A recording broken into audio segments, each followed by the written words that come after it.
pesar de que el fuero militar es un fuero destinado a unos pocos mexicanos, me atrevería a decir cerca de 200,000 de los 105 millones o más de mexicanos, y que está acotado para determinados tipos de actividades. A pesar de todo ello, es un tema de mucho interés para académicos, para organizaciones de la sociedad civil y para los mexicanos en general. Así es que pues, es para mí un privilegio y un honor estar esta tarde con ustedes para compartir estas breves reflexiones. Este fuero de guerra se conforma con los órganos del fuero de guerra, un tribunal superior con sus juzgados y sus consejos de guerra ordinarios y extraordinarios, por una parte, una Procuraduría General de Justicia Militar que representa al Ministerio Público y que es el responsable, como en cualquier otro caso, de investigar y perseguir los delitos, y un cuerpo de defensores de oficio que garantice el respeto a todos los derechos de los procesados y los indiciados.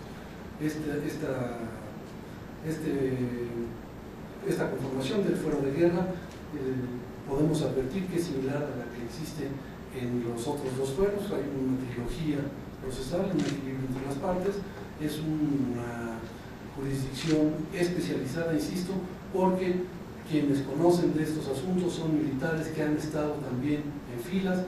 Es algo así como los tribunales escabinados, en los que parte de quienes están conociendo la conducta han vivido por sí mismos las circunstancias en las que se desarrollan las operaciones y por lo tanto conocen perfectamente si quien está siendo procesado ante ellos, si a quien está juzgando ha o no ajustado su conducta, si hay circunstancias específicas, especiales que deben de tomarse en consideración para juzgarlo, etc. Esta justicia paritaria es una justicia que no es nueva, existe desde los tiempos de los varones ingleses y el rey Juan sin tierra, así es que ese es el objetivo. El ejército necesita mantener la disciplina como la base para mantener el cumplimiento de sus obligaciones, para respetar la Constitución y respetar las leyes. Sin la disciplina, decía Napoleón, un ejército no deja de ser una mera muchedumbre. Por eso es que el fuero de guerra es importante, por eso es que los constituyentes del 17 consideraron importante preservarlo. Básicamente, el coronel Ramos plantea y hace una muy interesante rememorización histórica sobre el constituyente del 57, el constituyente del 17 y la redacción del artículo 13 constitucional, que desde las organizaciones de la sociedad civil nos parece que es suficientemente clara. Es decir, los delitos que tendrá que conocer el fuero de guerra son aquellos que afecten la disciplina militar. El problema no está en la Constitución, aunque si se pudiese reformar la Constitución especificando algunos temas sería importante. El gran problema del fuero militar está en el propio Código de Justicia Militar. Es decir, cuando nosotros estudiamos detenidamente el artículo 57 del Código de Justicia Militar, al cual no se hizo referencia en la mesa, y toda la estructura del código en sí mismo presenta graves problemas. Uno de ellos, que ya se refirió, es la misma estructura de independencia e imparcialidad de la estructura militar. Hay que decir que la Sedena es un órgano que depende del órgano ejecutivo y que los jueces militares no son jueces en sentido estricto. Son funcionarios del órgano ejecutivo, de la Secretaría de la Defensa Nacional, y por tanto están organizados de una forma vertical, es decir, reciben órdenes de quien los nombra, y quien nombra a los jueces militares es el propio secretario de la Defensa Nacional. Ahí hay un punto importantísimo, y es el tema de la independencia, la imparcialidad de un juez que no es del Poder Judicial, que no pertenece, y por tanto no tiene la independencia propia que se requiere de alguien que aplica justicia en cualquier situación. Es decir, el tema de la separación de los poderes no se expresa claramente en este tema. El segundo tema tiene que ver con el artículo, mencionaba, 57, y el problema es qué se entiende por disciplina militar y cuáles son los delitos que se relacionan con los actos del servicio o con motivos del mismo.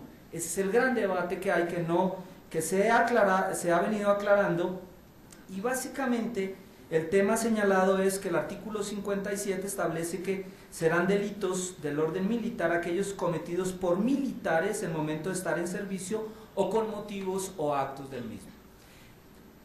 El fundamento central de analizar este artículo 57 es preguntarnos si casos de la violación sexual, de la desaparición forzada de personas, de la tortura de personas, de la discriminación por género, de la violencia doméstica, son actos de la disciplina militar. Ese es el elemento central. Entonces el punto sustantivo es la ampliación del fuero militar. La ampliación del fuero militar a afectaciones a la población civil, a situaciones que además dentro del Código de Justicia Militar hay un elemento muy importante, y es que el fuero militar o el Código Militar establece, por ejemplo, la posibilidad de causales excluyentes de responsabilidad. Artículo 119 establece, por ejemplo, que será excluyente de responsabilidad penal en el fuero militar obedecer a un superior aun cuando su mandato constituya un delito. Es decir, el militar que da la orden de violar, el militar que da la orden de torturar, el militar que da la orden de cometer una desaparición forzada, podrá ser excluido de su responsabilidad siempre y cuando alegue la comisión de un delito, o no se podrá abstener de no obedecer la orden en tanto hay una causal excluyente de responsabilidad. Artículo 119 del Código. Y hay otros elementos importantes allí, como el concepto de obediencia debida. La obediencia debida ha sido desarrollada por los tribunales internacionales, y muchos de ellos lo han venido desarrollando, entre ellos la Corte Interamericana, etcétera, en el que establece que cualquier persona que esté obligada a cometer un delito, que esté obligada a que reciba una orden de cometer un delito, se podrá abstener de realizar ese delito. ¿Por qué? Porque éticamente no considera que sea adecuado, no puede cometer. ¿Cuál es el trasfondo del asunto? La restricción de la jurisdicción militar en casos de violaciones de derechos humanos perpetradas por militares. En los casos de violaciones de derechos humanos perpetradas por militares contra civiles prevalece la impunidad, y esto lo hemos venido documentando las organizaciones de la sociedad civil. Entonces, a fin de prevenir esta situación, es necesario, y creo que este es el fondo del asunto, es necesario que exista un control civil sobre las Fuerzas Armadas. Y esto se puede expresar de muchas maneras. Una de estas maneras está precisamente en el fuero militar. Pero también puede haber rendición de cuentas, que hablaba la doctora Saola, rendición de cuentas ante el Poder Legislativo, la transparencia y acceso a la información militar pública, el depósito en manos de civiles de las secretarías correspondientes y la reducción de la jurisdicción castrense a los asuntos estrictamente relacionados con la disciplina militar. En eso estamos de acuerdo. Lo que no estamos de acuerdo es precisamente que en los casos de violaciones de derechos humanos, ahí las víctimas no tengan acceso a un tribunal independiente y que no tengan acceso a la justicia y no se les brinde una protección señalada también en los artículos 8 y 25 de la Convención Americana de Derechos Humanos. Los casos indicados constituyen violaciones de derechos humanos y no guardan relación con la disciplina militar. Han sido tratados indebidamente por la justicia militar, contraviniendo lo estipulado en el artículo 13 de la Constitución y disposiciones internacionales de derechos humanos que también forman parte de la legislación aplicable en México. Y esta práctica, pues, la competencia del fuero militar en casos de violaciones a derechos humanos. Quisiera hacer una argumentación más desde el derecho internacional. La extensión del fuero militar viola los tratados internacionales firmados y ratificados por México en materia de derechos humanos. Si me permito dar algunas razones. La primera, el alcance restrictivo y excepcional. La existencia del fuero militar solo es admitida en el derecho internacional de los derechos humanos en razón de su ámbito de competencia material.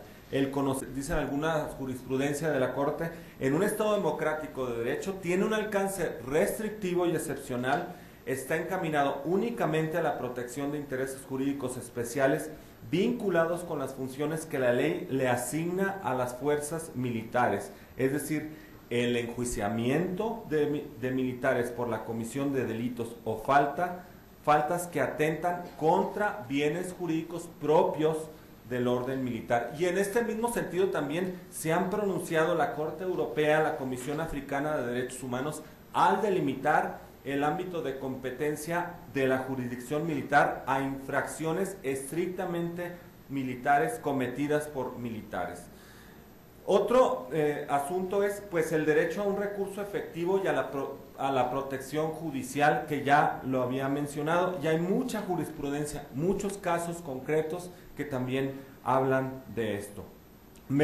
Para cerrar esta cuestión, en el caso mexicano, tratándose de la justicia militar, la víctima y los ofendidos son sometidos a un tribunal carente de imparcialidad, porque quienes lo integran son militares en activo, sometidos a un marco jurídico que se constriñe a atacar por encima de todo las órdenes del secretario de la Defensa en cumplimiento de